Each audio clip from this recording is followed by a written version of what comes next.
Hello दोस्तों, welcome back to my channel knowledgeable brain. और आज हम इस वीडियो में समझने वाले हैं कमला दास की पोयम एंड इंट्रोडक्शन के बारे में। तो चलिए बिना टाइम वेस्ट करे वीडियो की शुरुआत करते हैं। लेकिन उससे पहले हम जानते हैं कुछ बातें कमला दास के बारे में।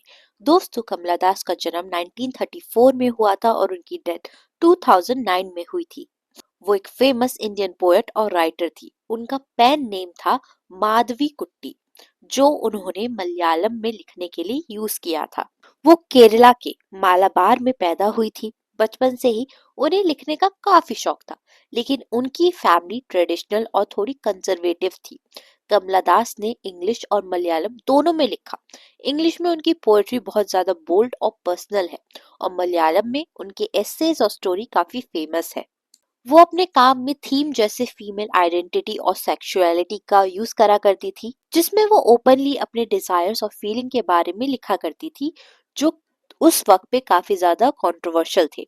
साथ ही वो लव और रिलेशनशिप का भी यूज किया करती थी अपने राइटिंग स्कीम में। इसके अलावा थीम जैसे फ्रीडम, रेबेलियन, चाइल्डहुड और पर्सनल स्ट्रगल्स का भी उन्होंने अपने काम में जिक्र किया है। उनके फेमस वर्क रहे हैं poetry collection summer in Calcutta और द डिसेंडेंट्स, उनकी ऑटोबायोग्राफी माई स्टोरी और उनकी शॉर्ट स्टोरी जो मलयालम में उन्होंने लिखी है under the pen name Madhavi Kutty. उनके राइटिंग स्टाइल जो थे कन्फेशनल, बोल्ड और ऑनेस्ट थे। वो पर्सनल एक्सपीरियंस को ओपनली एक्सप्रेस करा करती थी और अपनी लैंग्वेज को अपना बना लेती थी, जैसे कि उन्होंने एन इंट्रोडक्शन में हमें दिखाया है। दोस्तों, कमला दास को इंडिया की मॉडर्न फेमिनिस्ट वॉइस के रूप में माना जाता है। उन्होंने औरतों के इमोशंस, डिजायर्स और इंडिविजुअलिटी को ओपनली अपने काम में हाईलाइट करा है। दोस्तों, उनकी पोएम एंड इंट्रोडक्शन पहली बार पब्लिश हुई है 1965 में, और ये पहली बार अपीयर हुई है कमला दास के first English poetry collection summer in Calcutta में। इस पोएम के थीम है identity and self discovery, feminism and women's freedom, language and individuality, love, sexuality और मैरिज। इस पोएम का mood confessional, bold, angry, assertive है, जो दिखाता है कि जो स्पीकर है वो फ्रस्ट्रेटेड है। उसमें पैशन भी है, डेस्परेशन भी है, लेकिन बाद में जो स्पीकर है वो अपने हाथ में अपनी आइडेंटिटी को कंट्रोल कर पाती है। इस पोएम में जो राइम स्कीम और मीटर है वो फ्री वर्स है, यानी कि कोई स्ट्रिक्ट राइम स्कीम यहाँ पर फॉलो नहीं हो रही है। और इस पोएम में टोटल 60 लाइन्स है। चलिए दोस्तों, अब इस पोएम को हम लाइन बाय लाइन समझते हैं। पोएम की शुरुआत में स्पीकर बोलती है, I don't know politics but I know the names of those in power and can repeat them like days of week और names of month beginning with Nehru. दोस्तों, इन लाइनों में कमला दास कहती है कि उन्हें पॉलिटिक्स का डीप नॉलेज नहीं है, लेकिन वो जानती है उन लीडर्स के नाम जो पावरफुल है, जो पावर में है। हम वीक के दिन या मंथ्स के नाम याद करते हैं, और वो शुरुआत करती है नेहरू से। बेसिकली वो ये कहना चाह रही है कि उन्हें पॉलिटिकल चीजों की कोई नॉलेज नहीं है, लेकिन जो पावरफुल लीडर्स हैं उनके नाम उन्हें अच्छे से याद है। ये लाइन दिखाती है कि कमला दास को सोसाइटी के बारे में अवेयरनेस, चाहे वो पॉलिटिकल चीजों को अच्छे से समझे या ना समझे। आगे वो कहती है, I M Indian very brown, born in Malabar. I speak 3 languages, write in 2 and dream in 1. इन लाइनों में वो कह रही है, वो अपनी आइडेंटिटी को हाईलाइट कर रही है कि वो एक इंडियन है, जिसकी स्किन जो है वो डार्क है, वो एक लड़की है, वो मालाबार में पैदा हुई है जो कि साउथ इंडिया में है, और वो 3 लैंग्वेजेस बोल सकती है, 2 में लिख सकती है और 1 में सपने देख सकती है। ये उनकी कल्चर और लिंग्विस्टिक डाइवर्सिटी को दिखाता है। आगे बोलती है, don't write in English, they said, English is not your mother tongue, why not leave me alone, critics, friend, visiting cousins, every one of you. यहाँ पे वो कह रही है कि दूसरे लोग उससे कहते हैं कि इंग्लिश में मत लिखो क्योंकि ये तुम्हारी मदर टंग नहीं है। कमला दास गुस्से में पूछती है, क्यों मुझे अकेला नहीं छोड़ते तुम लोग।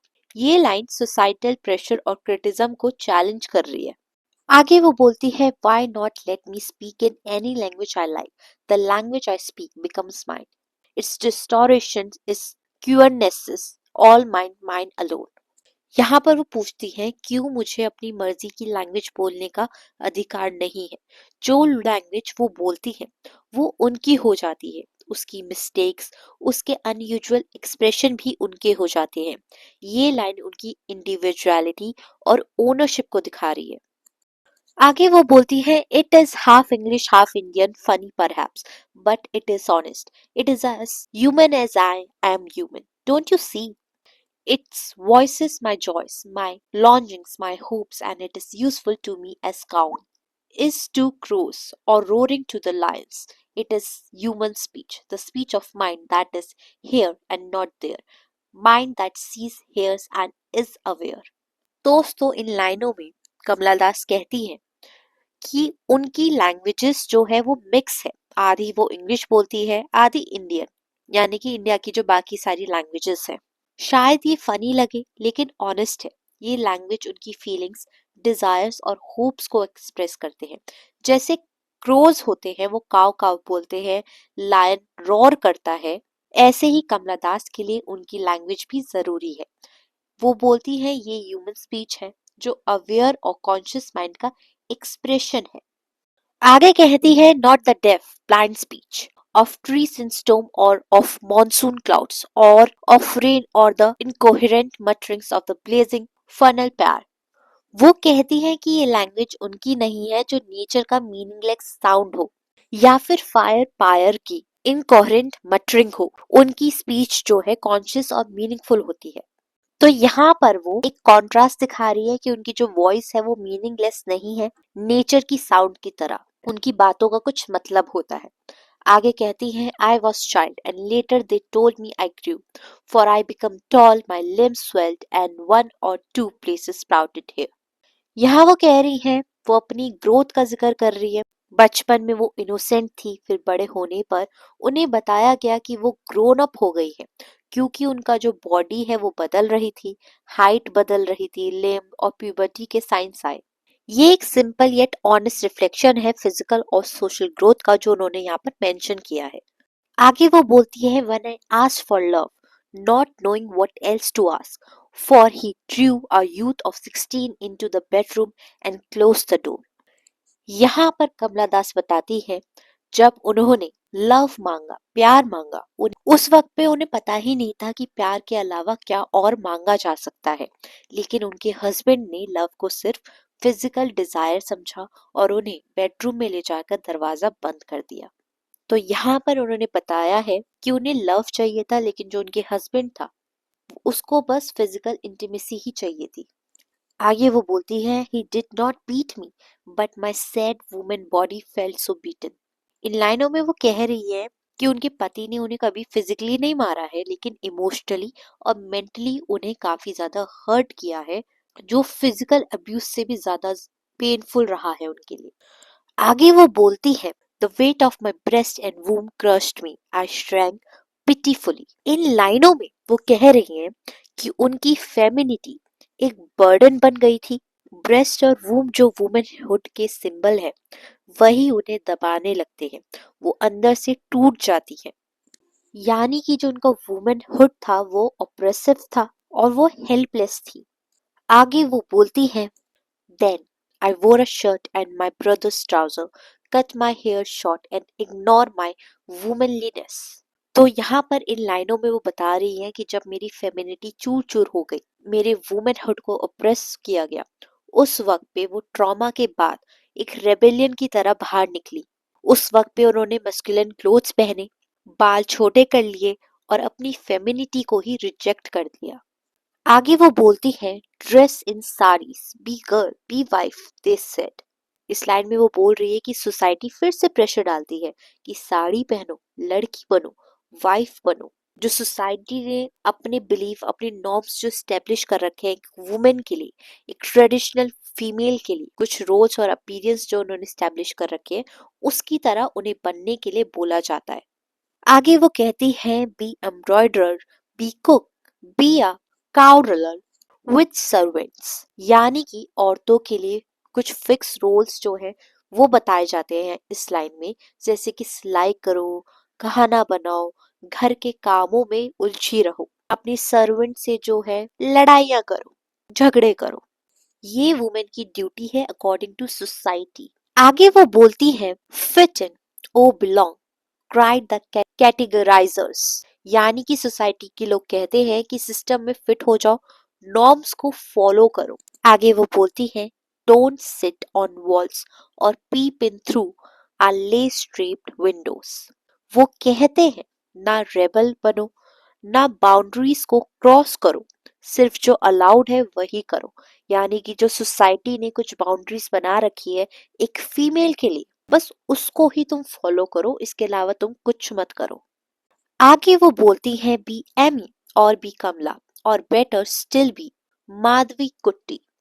यहाँ उनके डिफरेंट आइडेंटिटीज वो यहाँ पे दिखा रही हैं कि एमी जो कि इंग्लिश नेम है, कमला या जो कि इंडियन नेम है, या माधवी कुट्टी जो मलयालम नेम है।